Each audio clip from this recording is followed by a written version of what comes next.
Ебать! Ты что, дура, блядь, бабу ебал? Алло, блядь! 4:12 a.m. A frozen rail yard outside Belgorod exhaled steam into the dark.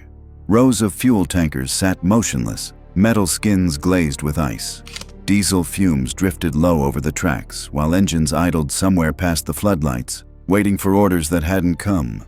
To anyone driving past, it looked like routine logistics. Another night, another convoy. But beneath the snow and concrete, the numbers told a different story. 8 trains, 46 fuel trucks, 3 battalion command vehicles, crates of guided rockets stacked 3 high. On a classified Moscow briefing slide, this place had a name. Node 17, a $2 billion stockpile of fuel, ammunition, and hardware meant to power an entire winter offensive. At 4:13, a camera on a rusted light pole shivered. Not from wind, from impact. A small object, barely the size of a seabird on infrared, skimmed across the first tanker and vanished. No guard noticed, no operator looked up. The yard's sensors ignored it entirely. 9 minutes later, the night sky over Node 17 would turn white. And what you're about to see is how a fortress built over months, protected by Russia's best systems, unraveled in just 540 seconds. Node 17 wasn't just a depot. It was the hinge of Russia's winter war. For months, planners funneled resources here because everything beyond Belgorod followed one rule. If Node 17 breathes, the front line moves. If it chokes, the front line freezes. This single site fed 3 critical sectors: artillery brigades near Kupiansk, armored pushes toward Lyman, aviation fuel lines for cross-border helicopter strikes. Inside its command trailers, digital boards tracked sortie rates, fuel flow, and rocket output. The Kremlin called this setup the 9-minute buffer, their belief that even under attack, the node could reroute and survive long enough to keep the offensive alive. But the buffer had a fatal flaw. Everything was centralized. Everything was stacked. Everything was exposed. Tankers parked within meters of each other. Fuel bladders beside rocket crates. Power substations aligned in a single tidy row.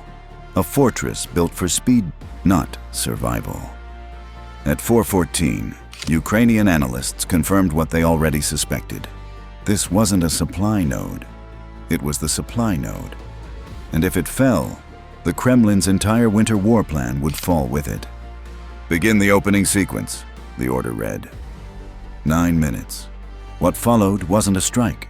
It was a demolition of assumptions. Node 17 wasn't found by luck. It was assembled piece by piece by an intelligence net built to catch what satellites alone never could. It began with patterns, tiny, unnatural rhythms. Ukraine's deep learning ISR system flagged instantly. Fuel convoys that moved only at certain humidity levels. Ammo trucks pausing at the same 2 laybys every Tuesday. Radio bursts lasting just 0.8 seconds. Too short for humans, perfect for machines. Individually, nothing stood out. Together they formed a pulse pointing straight at Node 17. Then came the human fragments, a railway technician noticing overnight, unloads speeding up. A farmer hearing forklifts past curfew. A road worker spotting fresh tire tracks near a dead service road. Nobody saw the whole picture, but each saw a piece, and Ukraine stitched those pieces into a map. Above it all, high-altitude drones added the final layer. Storage units warm when they should have been cold. Substations jumping from 30% to 92% capacity. Heat patterns no civilian operation could explain. AI flagged it, analysts confirmed it, field agents validated it. Node 17 wasn't a rumor anymore. It was a living organism, pumping fuel, rockets, and electricity into Russia's winter war machine. By 3:57, Ukraine had the full blueprint: where the power entered, where the fuel sat, where the rockets stacked hottest, where a single spark would spread fastest. This wasn't just intelligence, it was architecture, engineered for one purpose: to turn a $2 billion war plan into 9 minutes of fire. The strike could have happened any night. But only one night opened a perfect window. 2:46 a.m. Russia rotated its air defense crews. Veterans walked out. Rookies took over screens they barely understood. 0251. The region's main early warning radar powered down for routine coolant checks, a maintenance cycle Ukraine had tracked for months. 0255. A dense atmospheric layer settled over the valley. To civilians, nothing. To guidance engineers, priceless. Sound bending, radar scattering, heat signatures warping. A natural invisibility cloak. Then came the gift no one could predict, a late Russian convoy. 4 rocket trucks, 2 fuel tankers, 1 command van. All parked tight, shoulder to shoulder, exactly the configuration Ukraine had prayed for. A single spark would take them all. When analysts saw the live feed, someone whispered, "This is it." Ukraine's strike commander didn't hesitate. "Lock the window, send the package." Because perfect windows don't open twice. The first strike wasn't a weapon. It was a lie. At 3:01 a.m., Ukraine launched 4 cheap decoy drones, loud, messy, intentionally ugly on radar, projecting the signature of incoming cruise missiles. Russian operators panicked. Alarms erupted. HQ-17 launchers pivoted upward. Every instinct told them to fire skyward. And while their trillion-ruble defenses stared into empty air, the real strike force slid under it. Low, silent, invisible beneath the radar brim, the decoys were built to die. Their job was to steal seconds. And in modern warfare, seconds kill. By the time Russia fired its first interceptor, the trap had already closed. Their screens showed ghosts. The real attack was already inside the door. By the time Russia realized the decoys were fake, the real strike was already closing in from 4 sides, quiet, coordinated, inevitable. From the southwest, 3 terrain-hugging missiles crept in at treetop height, mapping every contour in real time. Not fast, not dramatic, just unavoidable, slipping under radar like ink beneath a door. Each carried a hardened structure warhead, each already inside Russian airspace at under 120 feet.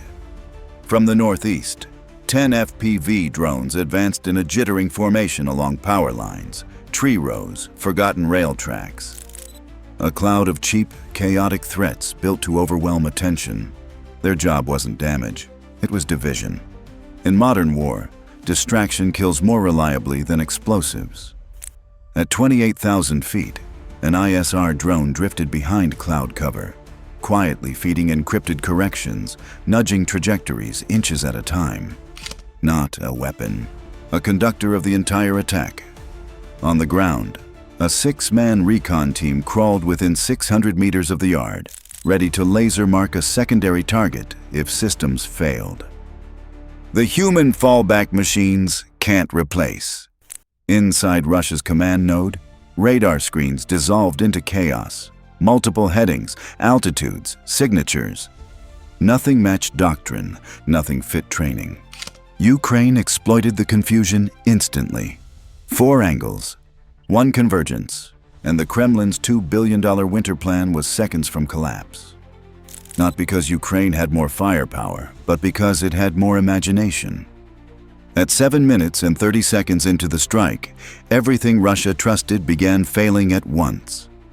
This wasn't a battle. It was a system collapsing in real time. The first missile slipped behind a valley Russia's own algorithm labeled low risk. The radar track vanished, not jammed, not spoofed, just gone. Screens froze, voices cracked. An FPV drone hit a comms relay at the perfect angle. A single fiber trunk severed. Half the defense grid went silent. Radars weren't blind. They were deaf. Operators saw 24 inbound threats. Only 6 were real. The system couldn't tell which. Hesitation turned into paralysis. A Book M3 finally fired. The interceptor climbed, then broke lock. Temperature inversion bent the return. It exploded hundreds of meters off target. $1 million firework. All 3 terrain-hugging missiles were seconds apart. The recon team whispered, "Impact lanes open!" HQ called for a sector-wide hold fire and recalibration. That reset required 40 seconds. Ukraine needed 9. The first missile hit the logistics yard. Fuel, ammo, rockets. A single flash became a rolling firestorm. The second missile punched through the command node. Servers airborne. The brain of the $2 billion war plan, gone. The third missile hit the substation powering the entire defense cluster. Lights out. Screens black. Generators failed. Russia's network collapsed into the one thing it couldn't survive. Silence. 9 minutes. A fortress erased. And Ukraine wasn't finished. When the smoke settled and the last echo faded, the real battle began. Ukraine hadn't just destroyed a site. It had erased a strategy Moscow spent years and billions building. A strategy meant to feel untouchable. Now it was gone. Frontline commanders opened their dashboards and found empty screens. Requests denied. Routes offline. Stockpiles inaccessible. Convoys froze mid-route because the command node that directed them was now ash. Russia's winter timetable, months in the making, fractured in a single morning. With the substation destroyed, an entire sector went dark. Radars that once scanned 400 kilometers now showed static. S-400 units tried to reposition, but every move opened a new corridor. Suddenly, Ukraine had clean lanes for drones, recon, and future strikes. And Moscow knew it. Inside the Kremlin, analysts replayed the footage again and again. Not out of confusion, out of fear. 10 MiG-29s, not stealth jets or NATO platforms, had reached the heart of Russia's most protected airspace. Billions in defenses beaten by tactics costing less than one interceptor. That doesn't just bruise pride. It fractures doctrine. This wasn't the loss of a depot. It was the collapse of a myth that Moscow is unreachable. That escalation only moves one direction. Ukraine didn't take territory that morning. It took the psychological high ground. And once an empire built on intimidation realizes it can be touched, every decision that follows becomes slower, weaker, and more afraid. In modern war, hesitation is defeat in slow motion. The fires died, the smoke thinned, and the sky over western Russia slipped back into its cold gray stillness. But beneath that calm, nothing was the same. A $2 billion war plan had collapsed in 9 minutes. Not from overwhelming force, but from timing, deception, and precision. Ukraine didn't break Russia's armor. It broke something far more valuable, its confidence. And confidence, once cracked, never rebuilds clean. In the Kremlin, schedules were rewritten, units reshuffled, budgets quietly redrafted. Behind every door, one question lingered heavier than the smoke outside. If 10 MiG-29s can reach us, what else can? Back in Kiev, Marenko closed the mission file without celebration. No speeches, no applause, just a single line in the report. They didn't lose ground today. They lost certainty. And in modern warfare, certainty is the first casualty. For detailed, high-level breakdowns of global conflict, subscribe to Vanguard Military. Turn on notifications and become part of the viewers who don't just watch war, they understand it. Your next briefing is already in motion.